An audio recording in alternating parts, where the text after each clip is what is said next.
Welcome, Karen, and welcome to our guest this morning, Lynne Stainthorpe. Lovely to see you, ladies, on this gorgeous, much better day than yesterday and the weekend.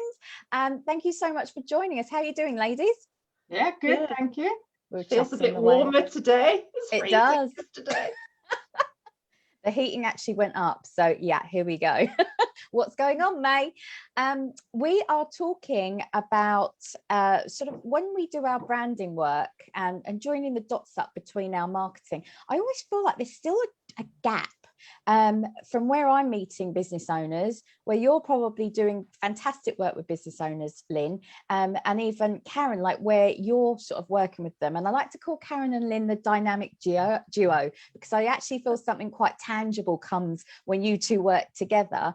And then I'm sort of like the tag along. When I see all of this stuff, I go, I can understand like what the brand needs or the client needs from external marketing activity. But what we'll do, Lynne is a friend of the show, and we talk about her like all the time. She probably doesn't like hear, but we say how wonderful she is because we've learned so much from her. But Lynne, do you want to give us a little introduction about yourself, the work that you do, and then also how you help small business owners? Yeah, okay. So I'm from a marketing background, but a few years ago, I decided to focus on brand because I feel that that's what I really love to do. And that's where I can add value for my clients. So what I do with small business owners is really get them to think about who their brand is, what it stands for, and how they can communicate this. So what that means is there are two, we do this thinking work about the brand. So I ask questions, which I think are ordinary questions. And people say, oh, no one's ever asked me that before about my brand. I'm like, okay, never mind. And then the next thing we're going to do is to help them work out what their messaging is, and which is based on jargon, value proposition, which comes out of the thinking work. And then the brand identity, of course. And the brand identity is more than the logo. The logo is important, but it's more than logo. So it's how this brand behaves. It's the whole personality stuff, how this brand behaves, how it speaks, the voice, how it looks, the aesthetic, the style, the colors, and the imagery they use. So those are my three pillars. And the reason I really love working with Karen is that this all comes together and comes to life on the website. So on the website, what you have is you've got this presentation that really has to work for you within seconds of this is who my brand is. This is what we're about. This is how we make your life better. And this is what you do to buy from me. This is what I've got to buy. This is what you have to buy, you know. So I really love working with Karen on that, because what Karen does is she takes this mix of the tangible, here are the colors, here are the fonts, here's the logo, here's what they say, with the intangibles, you know, these are the values, this is what we're trying to express, and brings it all together. So I think Karen's really great at helping to express the brand personality and the brand aesthetic in a way that works for the client. Oh, thank you. Yeah. But Karen, I do really love working with Lynne on that. And to be honest, it makes my job a lot easier when I've got that full creative, you know, the whole brand style guide, which you've worked through with fonts and color palette and the right style of imagery, and you get much more of a sense of what the client wants and needs, and makes it a lot easier to put it together and get that reflected online. And in fact, the work that you do, Lynne, actually, I find that an amazing creative brief for across your marketing, because you'd mentioned the messaging and the values and the personality that actually helps other marketing activity, which, you know, is much more beyond the website. But like you say, like you're saying, Karen, I really see the value in doing this work. so I suppose the reason why really we wanted to speak to you is, again, because of Karen doing this web series. You know, we've been talking about the website because I'm knowing how busy Karen's been this past year with everyone going, oh, everything's online now, sort out my website. But it's not going to change anytime soon. And if anything, we are really going to we're going to have so much choice. We're going to need to validate and look at the credibility of some of the brands that we're looking at. So again, the website's going to it's not going to diminish in its importance. I would love to see as well, like I said, the more joined up activity between the branding work that's done to the rest of the marketing. And I always see this gap.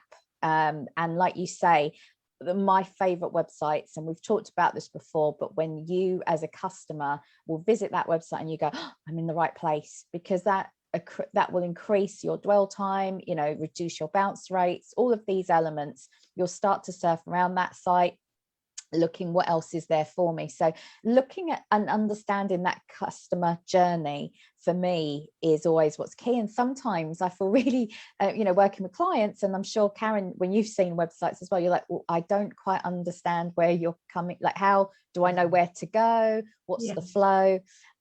So this is why you two working together is so important. Also, you're doing an amazing course, which you're going to do the second round in. Is this the second round you're doing? Yes, second round. Yeah. And I'm going to let you talk about that, actually, because the one thing that I would say is that we talked about in a couple of weeks about a habit audit check with Jill Mackay. And now I'm sitting there thinking, you know, we really should be doing a brand audit check every year. Absolutely. Yeah. And I loved going and actually seeing Lynne's expertise firsthand, because even though I think that I'm more experienced, as in I've probably understood the process more, still lots of gaps in my own work. So do you want to talk a little bit more about it and the importance from, you know, what you're offering here, and how it's broken down? You mean in terms of thinking about who we're building our business around? So we're building a business around our, people calling your ideal customer audience, or your target audience. So it all starts with that defining who you want to serve and why you want to serve them. So that's your purpose bit, the Simon Sinek thing that drives you, your purpose, but also how you're going to serve them. So there's a practical how in terms of what the products are or what your services are. And the interesting thing that comes up for services-based clients is, how do you make your services into products that people can buy? And so that's an ongoing challenge, isn't it? And I think there's some good work to do in that area. But there's another how, which is the more intangible, which is the values-based how. So defining, well, what are the values of this brand? So as individuals, we probably have lots of values, but as a brand, it's a good idea to actually narrow down to the top 3 or the top 5 that determine how this brand behaves. And the reason this is important is that the whole messaging piece attracts people. But when people come to the website, understanding that this brand shares my values, it's part of the engaging piece.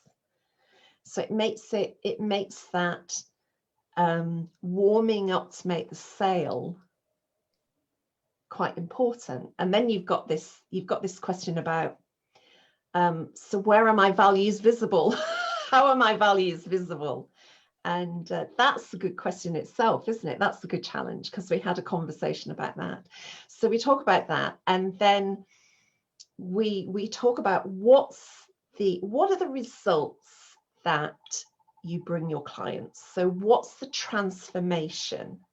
Big word, overused, I know, but what's the transformation that your client will go through in terms of the services you provide to them? So what is that transformation? and how will they feel it? So you can talk about, well, what's the practical or functional result that they get? How do they feel emotionally about it, which is often more important than the practical? And where does it fit in with them philosophically, which again comes back to values. So we talk about that. And so, because I think that when you're clear about your audience and you're clear about how they speak and what they want and the results that you'll give them and why it matters to them, it makes the whole messaging piece easier. And the other thing that's missing at the moment that I want to bring into it is, well, what makes your brand different? Because we're all in this situation where there's lots of people who do what I do. There's lots of people who do what Karen does. There's lots of people who do what you do, Christelle. So how do we infuse our messaging with our brand personality? And that's when we then look at, so the values then is a direct correlation with who this brand is, because a person behaves in a certain way and values are about behaviors and culture and like attracts like. And then there's the whole piece about how do we speak? What's our tone of voice? Because you work in marketing and PR, Christelle, and I think tone of voice is one of the biggest challenges that brands have. And in fact, in the last month or so, I've had people coming to me and saying, I want to do some work on my tone of voice. And in actual fact, what's happened is it's not just their tone of voice, it's they haven't got their value proposition clear. So what happened, the reason why they're struggling with their tone of voice is that their message isn't clear because they haven't worked out what value they bring their clients. So everything's interrelated, isn't it? Which is what you're saying. Yeah, and also I think the biggest thing that I sort of understood being part of that group as well, we also have this preconceived idea of, to be successful, we should be sounding like this, we should be saying this because this is the buzzword and we must, and actually a lot of the times I feel that the personality and the individual style of how you work and what you offer is more important to get across than what you think you should be doing. So, perhaps, I like the fact that from a marketing PR role, I see a lot of serious people out there. And in fact, I have to chuckle the amount of people that call Small Business Chat a webinar. And I'm like, oh, hell no, we're having such an informal chat and conversation. Like, have you watched this? We're laughing like most of the time because I want it to be relaxed. I want it to be stress-free. And I want the aha moments and the creativity. Like Karen and I, that's what we work hard to do, don't we? Just to liven it up a bit. Yeah. Yeah. So that personality is very much, what, like you say, that energetic, like attracts like, has to come across. Does that come across on the page? So my question to both of you is, there's a lot of information there. Yeah.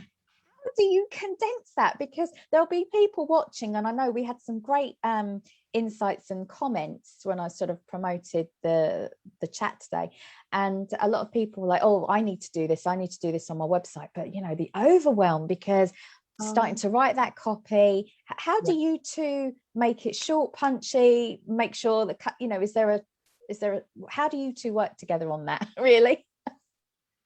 Well, I think to start with, you've got to do the groundwork, which is what Lynne does. So you are like she says, she starts with those questions, and then it's delving deep and asking more questions. And I've watched the process, and Lynne's done it with me as well. And I know for me, it's been transformational for my business. Before that, just sort of doing fly by night, creating my own logo, whacking up a website does not work.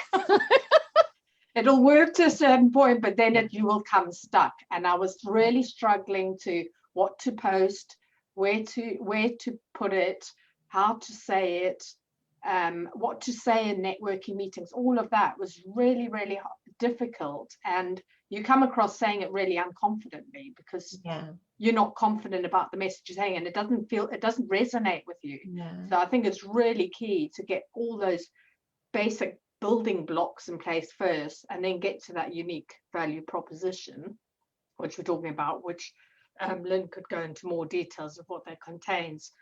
But then once you've got that, you've got the clarity of all those things, then creating the website becomes so much easier. Writing the content becomes so much easier.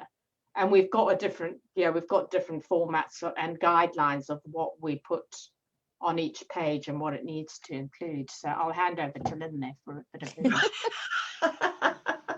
Like the hot potato conversation. You take it. I'll jump back in again if I need to. Cool. Oh, right, okay. I think what's emerged, the experience that's emerged from us, is that we've now got a flow.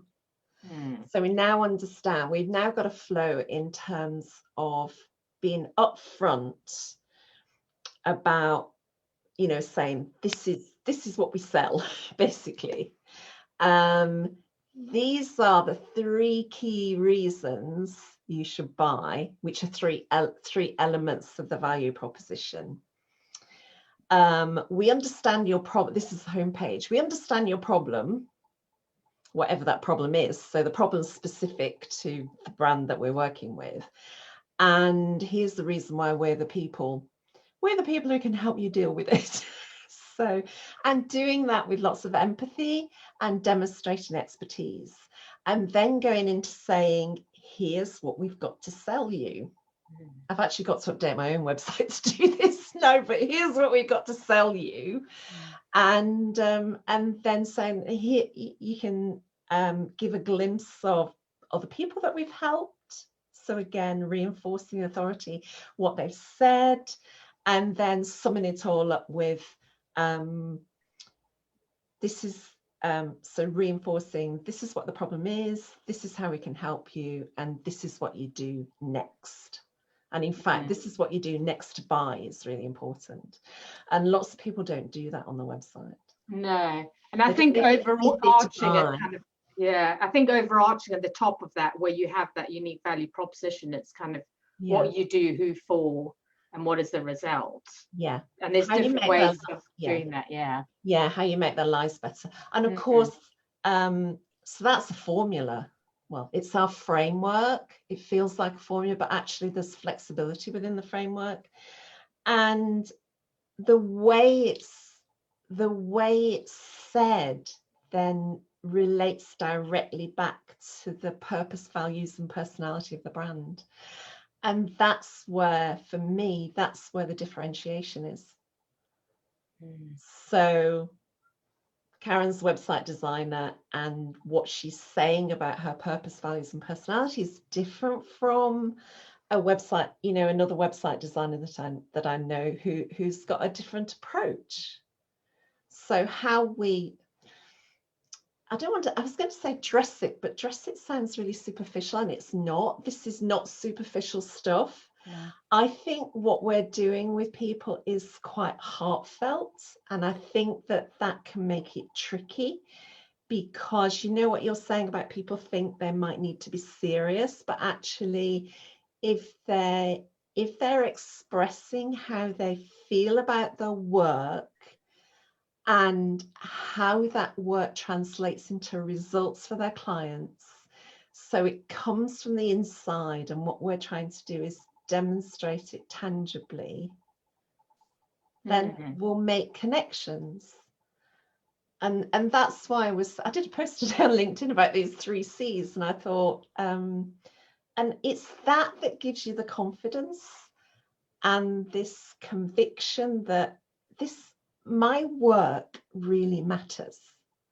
That's the thing.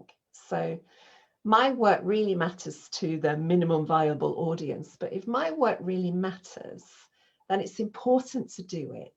It's important to get it out there. It's important to be visible, and it's important to help these people. So I think that's what we're trying to bring together, the inner with the outer. And we want to make a difference. Yeah. And I think as well, I mean, I think a lot of our process, and people who've worked with us have said they it's very much an inclusive process, a collaborative process with the client. Yeah. So it's not like you just come to us and say, right, well, I want a website and I kind of want this, and he has a bit of content, and you just do it, and we go, there you go, and there's your site, and it's done. It's an iterative process throughout, you know, so that we're making sure that their personality is within that as well, and they have an impact. And a lot of them come away at the end going, oh, I feel so proud of what I've done themselves, because they've had such an input into it. And I think that's really important, because while we can be a guideline and help them make the most of what they've got, it is their business, and they know their business better than we do. Yeah. I think you've hit the nail on the head, and I think this is why it takes more of a process and guidance and coaching to draw it out of people, because people think that if you're a business, you're sort of you're distanced from the actual person. But if you are specifically a business owner, or you're the founder, a lot of your values are going to come through onto why you created that business in the first place. And so it requires delving down deeper. There's some great stuff here. I have a couple more questions for you, actually. So it's really interesting because you talk about where you're placing it. So we talk about the homepage and the about page. I've got a clear distinction in my head. My homepage is actually, for me, why you here, you know, and the about page, funnily enough, is a little bit more about my values, not my value proposition. Although I've differentiated, I need to make that more, I've realized I need to make that clearer. But, you know, if somebody was saying to you, right, I really want to get all of this great work that I've done onto the website, like, how do you differentiate it from your home to about page? Is that an easy question to ask, or do you find it varies? No, I think a lot of people struggle, and I think the homepage, I see it as well as sort of like why you're here, and capture the person so they know they've arrived in the right place very quickly. It's also a way to signpost people to other pages in the site. So it's kind of summarizing a little bit about what the other pages are within the website. So there might still be a little bit in about there, and then you go to read more on the about page. You'd have your services, how you work with people, then those go to individual pages as well. And then the about page, again, you're reiterating about you, but you're also saying about what you do. I think a lot of people miss that out, is they just go straight into, well, this is me and this is what I do and here are my values. They don't kind of put at the top there, sort of reiterate what they're doing. I mean, you can be putting your value proposition again, but maybe, you know, go into a little bit more detail or word it in a different way, kind of summarize what you do and who for, and then go into the values again, and your history, and, you know, your interests and your background, and well, your values, also your achievements and everything like that. Maybe your story, Lynn. I loved the work that you did with us about the brand, like the hero journey, as it were.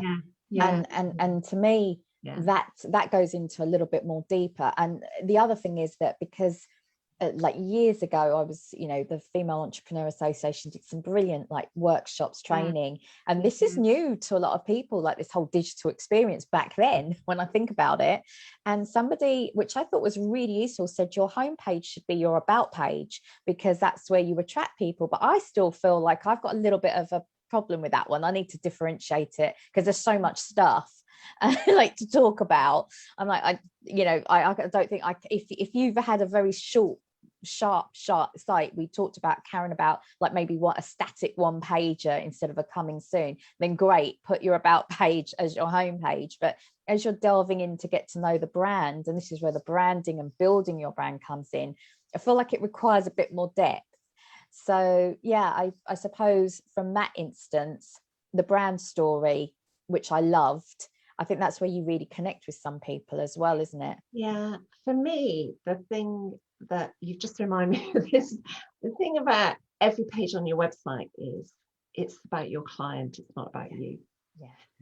So the homepage, I agree, the homepage is this succinct summary, and it really does need to say, this is what we do, this is how we make your life better, this is how you buy, or this is what your next step is. to buy from us. And as Karen says, then link to find out more detail. The about page is kind of, it's still about your clients, but it's giving more reasons why you're the best choice for them. You know, why my brand, this brand is the solution to this problem you have. And you can go into more depth about why, you know, it's about you. Your client's the hero. That's the thing. Your client's the hero. Yeah. We're the guide. We provide the expertise for them to resolve their problems. And I think that feeds into what Karen's saying about we work in a collaborative way.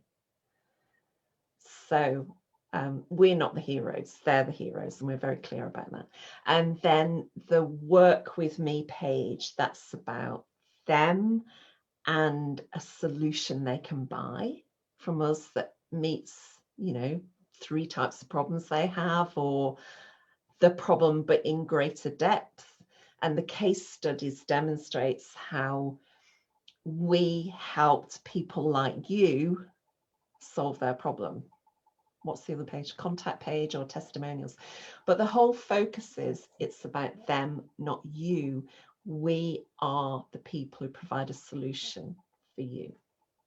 That's for me. That's what it does for me. I think that's really key, is sort of, you know, identifying with their struggle and your empathy with that, and what the results you're going to bring. You know, quite often I've seen on sites, it's like, I am a blah blah blah blah blah blah. You know, you've lost someone already, because it should really be focusing on them. And one key thing that I've noticed by changing the way that we've sort of framed the pages, and I redid my website a couple of years ago as well, by following this kind of process, is it was a fantastic filter. So for people who hate sales and hate sales conversations and awkward conversations, I mean, as well as being really, I mean, I would need to work on my services page. Don't get me wrong, I've got lots of work to do.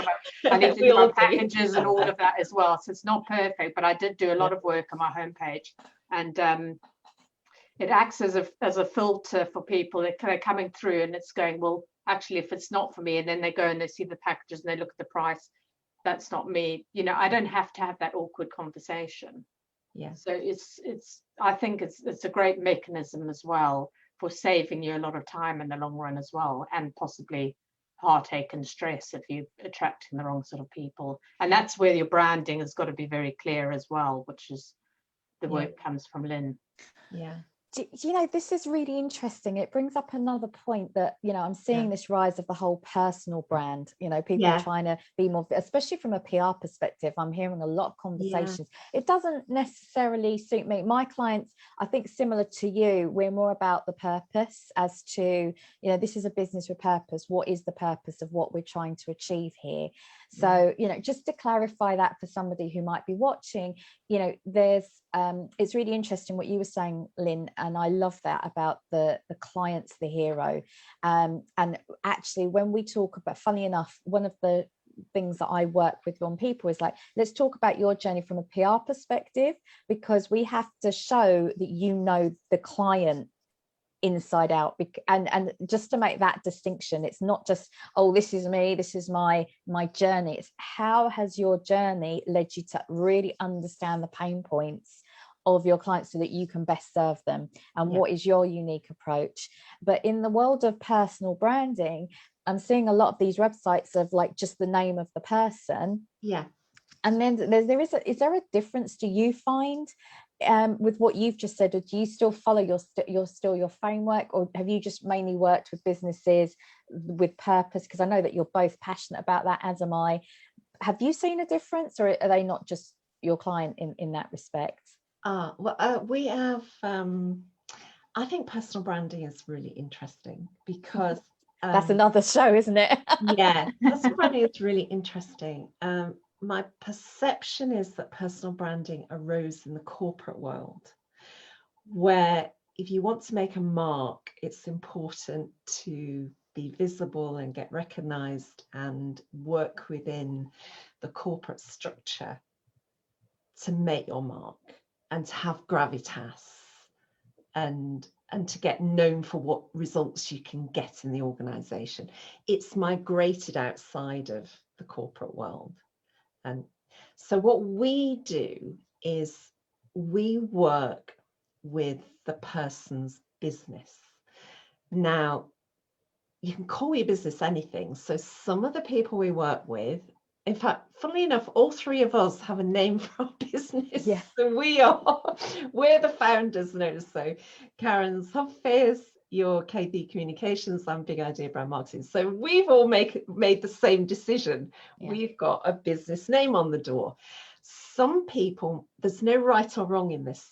Others make a decision, which is they put their name on the door. So what they're doing is, so we're working with those who've got their name on the door of their business, on the website of their business. So we work with both. We work with both types. But the common factor is it's their business. And of course we've separately got our personal brands, which is, it's our reputation, isn't it? So it's our reputation. We do think about style, and there's a whole different conversation about personal brands. But I think for us, we're working with the business brand, whatever it's called. And I suppose one of my other final questions to you both as well. I've been asked this quite a few times, and I know, again, working with clients who may have been around for, they might be a startup, they might be 3 years, they might be 10 years into it. It never fails to surprise me that it doesn't matter what stage of the journey you're at. You might not have done this work before. Like there might be startups that have come from a corporate background and have done this branding work first and their brand strategy first, so to help drive their business forward. And then I've also, when I've worked with clients that's 6 years in, they're like, yeah, I don't know really. I'm like, so, you know, how have you, they've just been going with gut. And that was a question that I thought was really interesting from Nicola, is like, you know, what comes first? Is it organic, or do you need the brand strategy? But I mean, yeah, I'm going to ask you that, because Karen, your answer earlier was quite interesting about the ease of it. But it's a no-brainer idea to me. Now I know it. But what would you say, Lynne? Like, do you find the majority of people do this, you know, can do this from the offset? I think if I think back to clients I've worked with, the ones who do it from the offset are the ones who are very intentional about building a brand. Great word. I love it. So they're intentional, and whether they're making products or selling services, they have a view that they want to make an impact, and therefore they know they want to build a brand, and they're prepared to invest.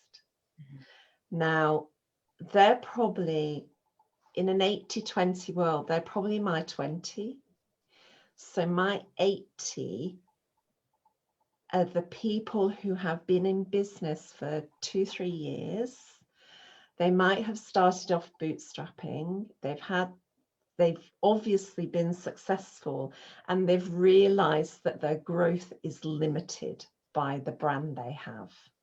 And therefore their realization is that they need to have something better that can be a platform, a foundation for getting out there and doing more stuff. So it's the missing piece for them. And like you were saying earlier, that's their gap. That's their gap. And so they've just outgrown what they had. Yeah. And I do think as well, it's just, like you say, they're bootstrapped to start off often because they just don't have that initial investment, or they want to just see if it will work, or they're not quite clear on exactly what they want to do and who for, and they've got to kind of find that. But I have found the ones that then go through this process catapult a lot faster, and it does make life a lot easier. I mean, you'll always hear me saying, I wish I had done it from the start, because it would have just saved me a lot of years of faffing around and and struggling and being unclear. Yeah. But then does that not go back to the point? And I think don't be too hard on yourself, because I feel like I evolve, you know, and that's why I think the brand audit idea for me of, you know, am I in check with what I say? Am I actually delivering? Like, I put all of these amazing, like, I was so pleasantly surprised as to, well, this is my purpose and this is what I'd like to do. And then actually when I looked at it, I was like, oh, I actually do that now. Like, as in I had shifted back in 2008 of, I don't want to be known as that. I want to be known as this. And then I'm like, I could do better. Absolutely. But I actually feel like what I'm trying to learn and find, I am getting there. So I think that, and I think that's because of the lessons I've learned.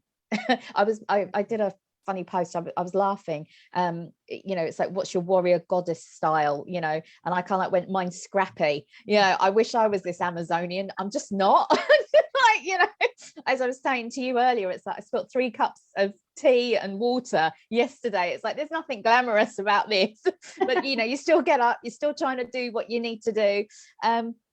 And so I feel like there's so much that when you evolve, that it's all these experiences that, again, Lynne, through the work with doing with you, it's like drawing upon those experiences to make it stronger. I think there's got to be a point where either when you're starting it, you're like, this is with intention, or there's got to be a point where you realize this is something, it needs to be smoother, it needs to be easier, I need to like help the flow in some better way of what I'm attracting and what I'm vetting, and where the boundaries are as well. So I think that, you know, like you say, I think that, yes, you've worked so hard, you know, with your, like, not just this business, the business previously, but you've learned so much that, you know, and I noticed that in a lot of other business owners, we've learned so much that we're like, right, I now know this is what makes me happy. I know what I don't like now. I know what I do like. Yeah, I think it is. I think it's key in being really clear in what you want to do. And you're right, it can take a few years to get to that.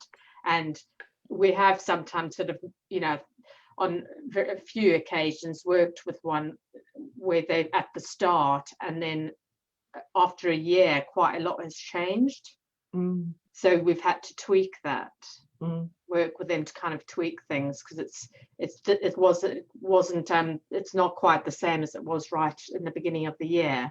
It doesn't often happen, but it's very easy once you've got that kind of brand to then adjust things as well and evolve your brand. But I quite like that, because you know things are going to change, and because things change, your customers change, your services change, and the needs change as well. Yeah, the needs change, and maybe something happens like COVID that makes it change. Yeah. So I really like working with the clients who come back because there's been a change. So there have been clients that do come back after 18 months or 2 years to say, we're doing this now, and we want to make, in fact, we had clients who did a 3-year review of their brand identity and the website, and they said it was music to my ears, because I'd said to them, when we create this identity, we want it to last 3 to 5 years. So they did a review after 3 years, and they said, it's perfect, there's nothing wrong with it. But what we want to do is we want to change some of our messaging, which is perfectly right, because you're working in a different environment after 3 years. So that's a really good example. And there are clients we're working with now whose businesses moved on and evolved, and they're taking us with them in how they make changes to the website, how they make changes to the messaging, how they make changes to the social media templates, that sort of thing. Because that's another benefit, that's another tangible benefit, that if you've got a look and feel for your social media templates, it saves time. It saves so much time.